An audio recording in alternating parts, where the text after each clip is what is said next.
بسم اللہ الرحمن الرحیم۔ اللہ کے راستے میں نکل کر نماز پڑھنا۔ حضرت علی رضی اللہ عنہ فرماتے ہیں کہ جنگ بدر کے دن حضرت مقداد رضی اللہ عنہ کے علاوہ ہم میں اور کوئی بھی سواری پر سوار نہیں تھا، اور میں نے اپنے آپ کو اس حال میں دیکھا کہ ہم میں سے ہر آدمی سویا ہوا تھا، بس حضور اکرم صلی اللہ علیہ وسلم جاگ رہے تھے۔ آپ ایک درخت کے نیچے نماز پڑھتے رہے اور روتے رہے یہاں تک کہ صبح ہو گئی۔ حضرت ابن عباس رضی اللہ عنہ فرماتے ہیں کہ ہم لوگ مقام عصفان پر حضور اکرم صلی اللہ علیہ وسلم کے ساتھ تھے، اور مشرکین کا لشکر ہمارے سامنے آیا اور ان کے سپہ سالار حضرت خالد بن ولید تھے۔ مشرکین کا یہ لشکر ہمارے اور قبلے کے درمیان تھا۔ حضور اکرم صلی اللہ علیہ وسلم نے ہمیں ظہر کی نماز پڑھائی۔ مشرکین نے آپس میں بات کی کہ مسلمان تو ابھی ایسی غفلت اور بے خبری کی حالت میں تھے کہ ہم ان پر حملہ کر سکتے تھے، تو اس موقع سے ہم فائدہ اٹھا لیتے تو اچھا تھا۔ پھر کہنے لگے اب ان کی نماز کا وقت آنے والا ہے جو انہیں اپنی اولاد اور اپنی جان سے زیادہ محبوب ہے۔ حضرت ابن عباس رضی اللہ عنہ فرماتے ہیں کہ کافر عصر کی نماز میں مسلمانوں پر حملہ کرنے کا منصوبہ بنا ہی رہے تھے کہ ظہر اور عصر کے درمیان حضرت جبرائیل علیہ السلام یہ آیات لے کر نازل ہوئے جن میں نماز خوف کا ذکر ہے۔ وَإِذَا كُنْتَ فِيهِمْ فَأَقَمْتَ لَهُمُ الصَّلَاةَ۔ ترجمہ: جب تو ان میں موجود ہو پھر نماز میں کھڑا کرے۔ اور امام مسلم نے حضرت جابر رضی اللہ عنہ سے یہ روایت اس طرح نقل کی ہے کہ مشرکین نے آپس میں کہا کہ عنقریب ایسی نماز آنے والی ہے جو مسلمانوں کو اپنی اولاد سے بھی زیادہ محبوب ہے۔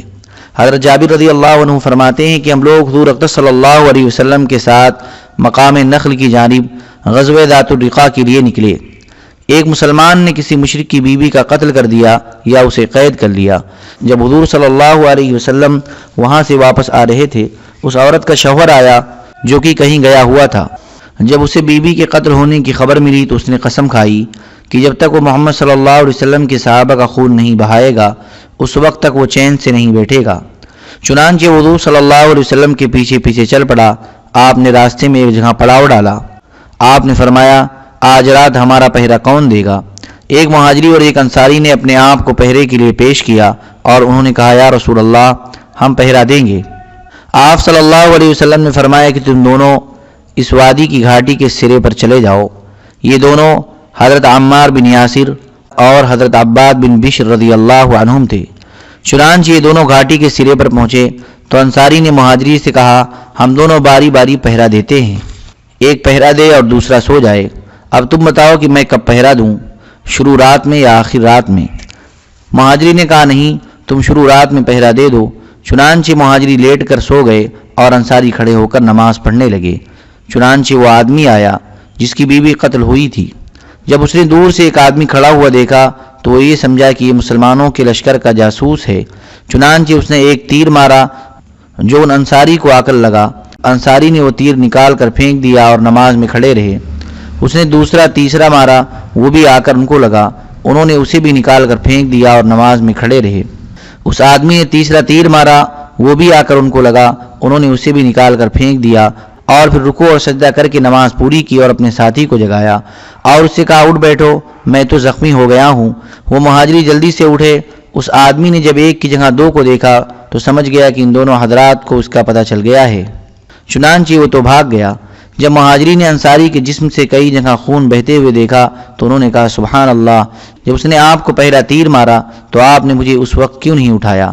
انصاری نے کہا کہ میں ایک سورت پڑھ رہا تھا تو میرا دل نہ چاہا کہ اسے ختم کرنے سے پہلے چھوڑ دوں، لیکن جب اس نے لگاتار مجھے تیر مارے تو میں نے نماز ختم کر کے آپ کو بتایا، اور اللہ کی قسم جس جگہ کے پہرے کا حضور اقدس صلی اللہ علیہ وسلم نے مجھے حکم دیا تھا، اگر اس جگہ کے پہرے کے رہ جانے کا خطرہ نہ ہوتا تو میں جان دے دیتا اور سورت کو بیچ میں نہ چھوڑتا۔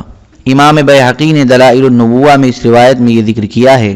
حضرت عمار بن یاسر سو گئے اور حضرت عباد بن بشر رضی اللہ عنہم کھڑے ہو کر نماز پڑھنے لگے، اور حضرت عباد نے کہا کہ میں سورہ کہف نماز میں پڑھ رہا تھا، میرا دل نہ چاہا کہ اسے ختم کرنے سے پہلے رکوع کر لوں۔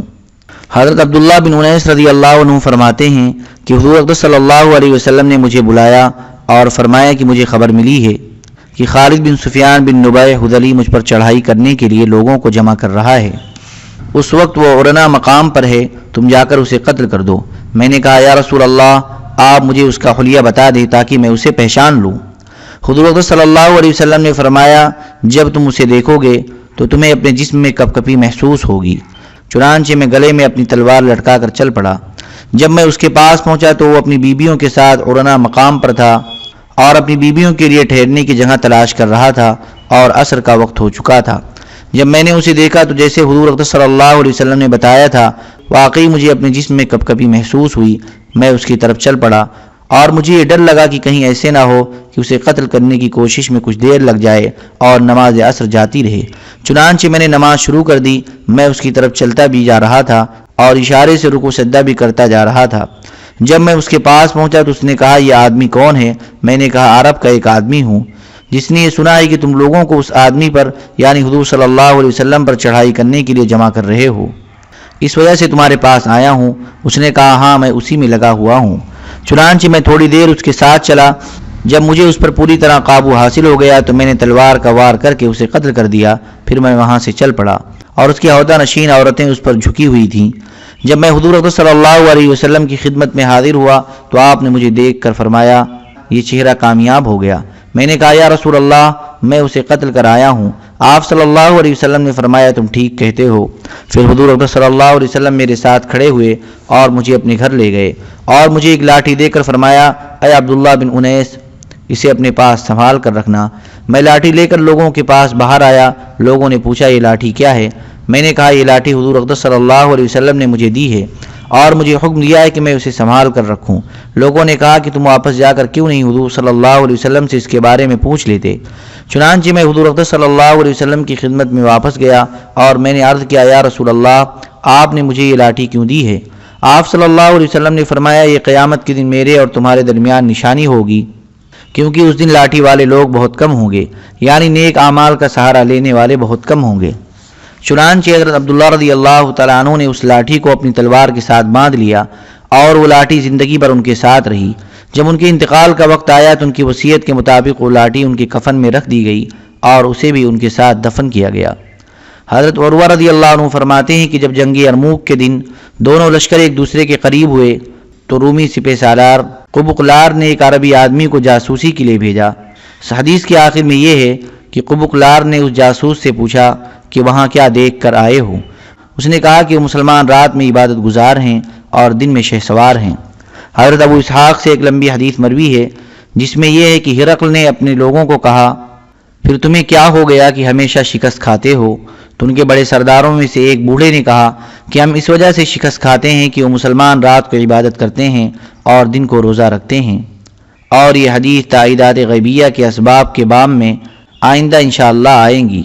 اور صفحہ 330 پر عورت کی بیعت کے باب میں ابن مندہ کی بیان کردہ حضرت ہند بنت عتبہ کی حدیث گزر چکی ہے کہ حضرت ہند نے اپنے خامند ابو سفیان سے کہا کہ میں محمد علیہ السلام سے بیعت ہونا چاہتی ہوں۔ حضرت ابو سفیان نے کہا کہ میں نے تو اب تک یہ دیکھا ہے کہ تم ہمیشہ سے محمد علیہ السلام کی بات کا انکار کرتی رہی ہو۔ انہوں نے کہا، ہاں اللہ کی قسم تمہاری یہ بات ٹھیک ہے، لیکن اللہ کی قسم آج رات سے پہلے میں نے اس مسجد میں اللہ تعالیٰ کی اتنی عبادت ہوتے ہوئے نہیں دیکھی۔ اللہ کی قسم مسلمانوں نے ساری رات نماز پڑھتے ہوئے قیام اور رکوع اور سجدے میں گزار دی۔ اللہ کے راستے میں نکل کر ذکر کرنا۔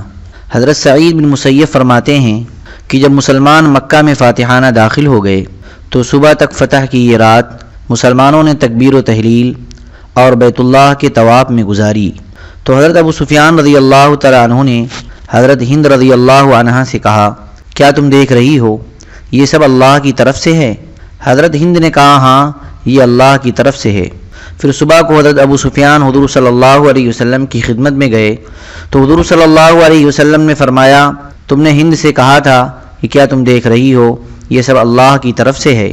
تو ہند نے جواب میں کہا تھا، ہاں یہ سب اللہ کی طرف سے ہے۔ حضرت ابو سفیان نے کہا، میں اس بات کی گواہی دیتا ہوں کہ آپ اللہ کے بندے اور اس کے رسول ہیں، اس ذات کی قسم جس کی ابو سفیان قسم کھایا کرتا ہے، میری یہ بات ہند کے علاوہ کسی اور نے نہیں سنی تھی۔ حضرت ابو موسیٰ اشعری رضی اللہ عنہ فرماتے ہیں کہ جب حضور صلی اللہ علیہ وسلم نے غزوہ خیبر پورا فرما لیا یا جب آپ غزوہ خیبر کے لیے جانے لگے تو راستے میں لوگ ایک وادی میں پہنچ کر زور زور سے اللہ اکبر اور لا الہ الا اللہ پڑھنے لگے۔ تو حضور صلی اللہ علیہ وسلم نے فرمایا، اے مسلمانوں، اپنی جانوں پر نرمی کرو، انہیں خواہ مخواہ مشقت میں نہ ڈالو، تم کسی بہرے یا غائب اور غیر موجود خدا کو نہیں پکار رہے ہو۔ بلکہ تم ایسی ذات کو پکار رہے ہو جو سننے والی اور تم سے بہت قریب ہے اور وہ ہر وقت تمہارے ساتھ ہے۔ میں حضور صلی اللہ علیہ وسلم کی سواری کے پیچھے بیٹھا ہوا لا حول ولا قوت الا باللہ پڑھ رہا تھا۔ حضور صلی اللہ علیہ وسلم نے جب مجھے یہ پڑھتے ہوئے سنا تو مجھ سے فرمایا، اے عبداللہ بن قیس۔ میں نے کہا، لبیک یا رسول اللہ۔ آپ نے فرمایا، میں تمہیں جنت کے خزانے کا کلمہ نہ بتا دوں؟ میں نے کہا، ضرور بتائیں یا رسول اللہ، میرے ماں باپ آپ پر قربان ہوں۔ آپ نے فرمایا، وہ کلمہ ہے لا حول ولا قوت الا باللہ۔ حضرت جابر رضی اللہ عنہ فرماتے ہیں کہ جب ہم اوپر کو چڑھتے تھے تو اللہ اکبر کہتے تھے، اور جب ہم نیچے کو اترتے تھے تو سبحان اللہ کہتے تھے۔ بخاری میں حضرت جابر رضی اللہ تعالیٰ عنہ کی دوسری روایت یہ ہے کہ جب ہم اوپر کو چڑھتے تھے تو اللہ اکبر کہتے تھے، اور جب ہم نیچے کو اترتے تھے تو سبحان اللہ کہتے تھے۔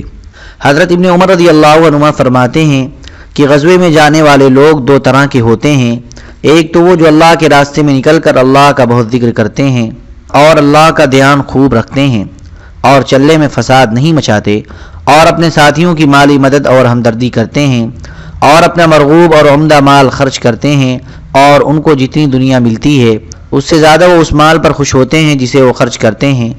اور یہ لوگ جب لڑائی کے میدان میں ہوتے ہیں تو اللہ سے اس بات پر شرماتے ہیں کہ اللہ تعالیٰ کو پتہ چلے کہ ان لوگوں کے دلوں میں شک ہے یا انہوں نے مسلمانوں کی مدد چھوڑ دی، اور جب انہیں مال غنیمت میں خیانت کرنے کا موقع ملتا ہے تو اپنے دلوں کو اور اپنے اعمال کو خیانت سے پاک رکھتے ہیں، تو نہ تو شیطان انہیں فتنے میں مبتلا کر سکا اور نہ ان کے دل میں فتنے کا وسوسہ ہی ڈال سکا۔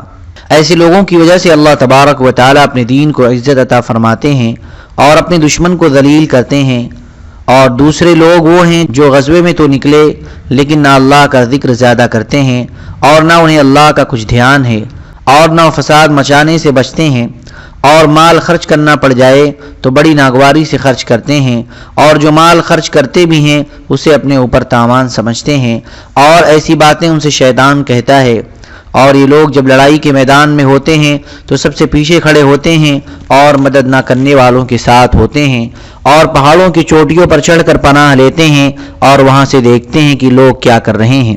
جب اللہ مسلمانوں کو فتح دے دیتے ہیں تو یہ سب سے زیادہ جھوٹ بولتے ہیں اور اپنے فردی کارنامے بیان کرنے لگ جاتے ہیں، اور انہیں جب مال غنیمت میں خیانت کرنے کا موقع ملتا ہے تو بڑی جرأت سے اللہ کے مال غنیمت میں خیانت کرتے ہیں، اور شیطان ان سے یہ کہتا ہے کہ یہ تو مال غنیمت ہے۔